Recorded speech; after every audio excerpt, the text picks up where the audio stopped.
Hi guys, 'di ba nga nanguha ako ng bulaklak, ayan o, ayan. Kaya pagdating noon sa bahay guys ay inarrange ko siya kaagad. Kaya panoorin niyo guys kung paano ko siya inarrange. Pagpasensyahan niyo na lang kasi hirap na hirap talaga ako diyan sa pag-arrange kasi naman hindi ako expert at hindi ako marunong mag-arrange ng mga bulaklak.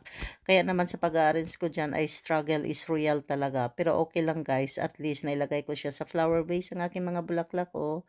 Kaya panoorin niyo na lang guys. Hi guys, nandito na ako sa aming kitchen. Kasi, ayan o, yung flower vase ko na to.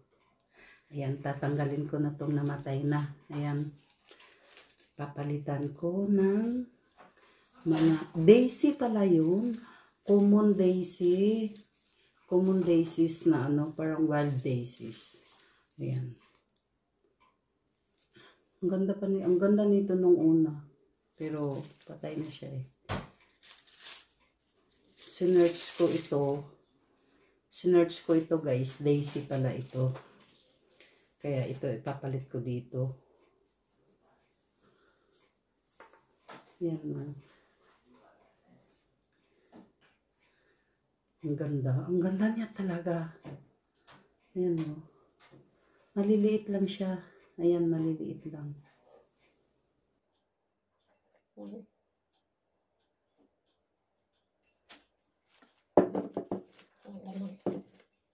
Natin. Hindi ko lang siya masyadong punuin. Kasi meron pa akong isang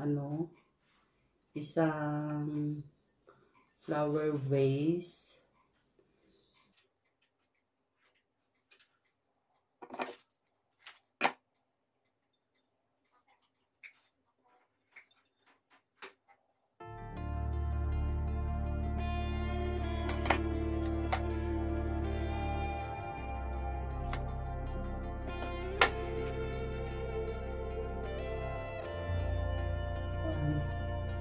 Ang lalaki din ito. Ayan o. Laki din yan guys. Siguro gupitan ko to ng konti para hindi sila magsalpukan. Kasi ganito kasi sila. Pag magsalpukan sila ganyan, masisira.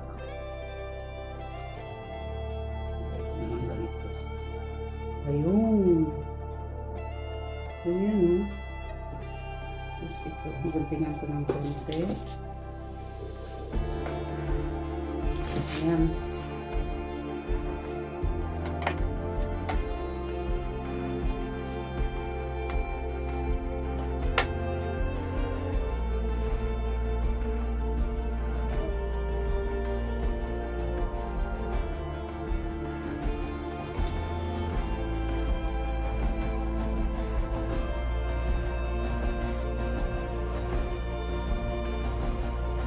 Yes.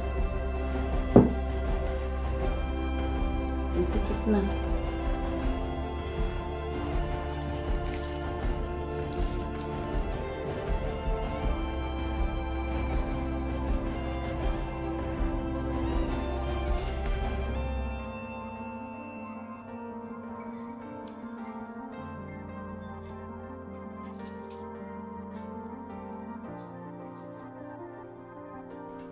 Nandiyan na to guys.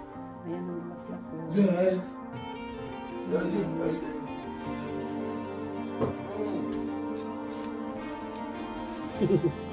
bata. Hindi ko magulit dyan kasi natutulog na yata yung daddy mo. Daming pollen.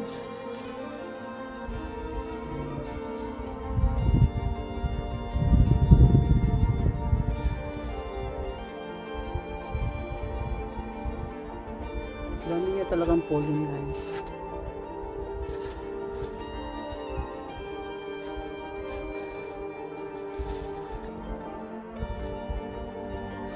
Yun. Tapos ito, lagay ko na ito lahat dito.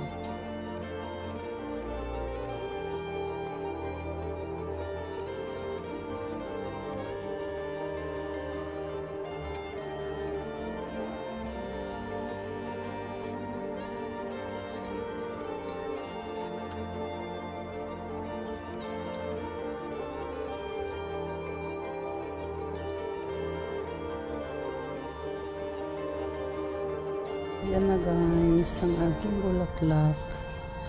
Ayan. So, tingnan natin kung ilang araw siya dyan mag-last. Ito palang ano ko, nilalagyan ko ng mga maliliit na mga bato-bato para magstay siya dyan na ganyan, upright.